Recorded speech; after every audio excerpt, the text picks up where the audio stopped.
रायगड जिल्ह्यातील अलिबाग तालुक्यातील भाकरवड देहेन येथे सुरू असलेल्या नवीन पुलाचे काम अपूर्ण राहिल्याने देहेन गावचा संपर्क पूर्णपणे तुटला। मुसळधार पावसामुळे नदीवरील तात्पुरता बंधारा वाहून गेल्याने ग्रामस्थांसमोर मोठे संकट निर्माण झाले असून दैनंदिन जनजीवन विस्कळीत झाले आहे।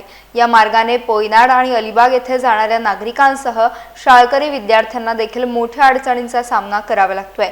पुलाचे काम सुरू असताना उभारलेला तात्पुरता बंधारा वाढलेल्या पाण्याच्या प्रवाहात वाहून गेल्याने मुख्य संपर्क मार्गच बंद झाला। धरमतर खाडीतून येणाऱ्या भरतीमुळे आणि नदीच्या वाढत्या पाण्यामुळे गावात पूरस्थिती निर्माण होण्याची भीती व्यक्त केली जाते। पावसाळ्यापूर्वी काम पूर्ण न झाल्यामुळे ही परिस्थिती ओढवली असल्याचा आरोप ग्रामस्थांनी केला। दरम्यान ग्रामस्थांनी प्रशासनाकडे वारंवार पाठपुरावा करूनही पुरेशी दखल घेतली गेली नसल्याची नाराजी व्यक्त केली आहे।